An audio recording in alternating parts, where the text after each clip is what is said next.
ప్రపంచంలోనే అత్యంత ప్రాముఖ్యమైనటువంటి అత్యంత ప్రాచీనమైనటువంటి నాగరికతలలో మెసొపొటేమియా ఒకటి.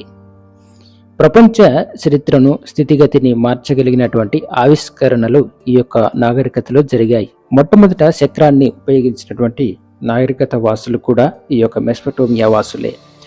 మెసొపొటేమియా నాగరికత ప్రపంచంలోనే అత్యంత ప్రాముఖ్యమైనటువంటి నాగరికత. మెసొపొటేమియా అనే పదం గ్రీక్ నుంచి తీసుకొనబడింది. దీనికి అరబిక్ భాషలో నదుల మధ్య భూమి అని అర్థం. ఇది యూఫ్రటీస్, టైగ్రిస్ నదుల మధ్య అత్యంత సారవంతమైనటువంటి భూభాగంలో ఇది విస్తరించి ఉంది.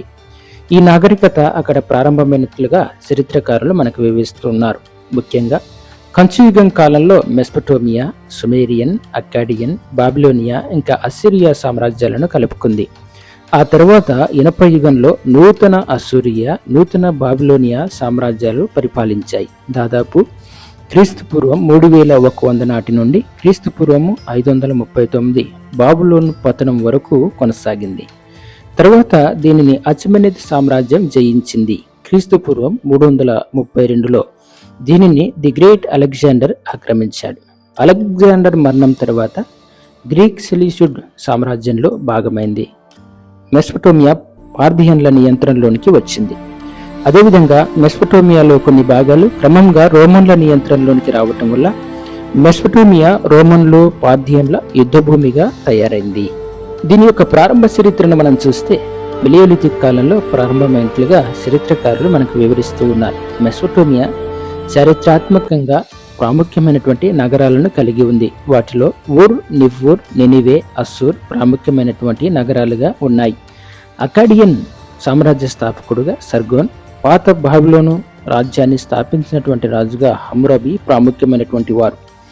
మెసొపొటేమియాలో ప్రజలు మాట్లాడినటువంటి భాషలలో సుమేరియన్, అక్కాడియన్ భాషలు అత్యంత ప్రాముఖ్యమైనటువంటివి. మెసొపొటేమియాలో క్రీస్తుపూర్వం 4వ మిలీనియంలో కిలాలిపి కనుగొనబడింది. సాహిత్యపరంగా కిలాలిపి అర్థం ఏమిటి అంటే కిలా ఆకారం, చిత్తడిగా ఉన్న బంకమన్ను మీద గుర్తులను ముద్రించడానికి త్రికోణ సూదిని ఉపయోగించేవారు. అదేవిధంగా సాహిత్యంలో కూడా మెసొపొటేమియా వాసులు విశేష ప్రదర్శనను కనబరిచారు. బాబిలోనియన్ల కాలంలో అధిక నగరాలలో గ్రంథాలయాలు, ఆలయాలు ఉండేవి. బాబిలోనియన్లు సాహిత్య రచనలో అత్యంత ప్రాముఖ్యమైన గిల్గమేష్ మహాకావ్యం ఒకటి. వీరు తత్వశాస్త్రంలో జ్ఞానాన్ని కనబరిచారు. ప్రాచీన మెసొపొటేమియాలో జ్ఞానం నుండి తత్వశాస్త్రం మూలాలను కనిపెట్టినారు. ప్రాముఖ్యంగా బాబిలోనియన్ల కాలంలో గ్రీక్ తత్వశాస్త్రం చాలా ప్రభావాన్ని చూపింది. ప్రాముఖ్యమైనటువంటి తత్వశాస్త్రంలో ప్లాటో, సోక్రటీస్,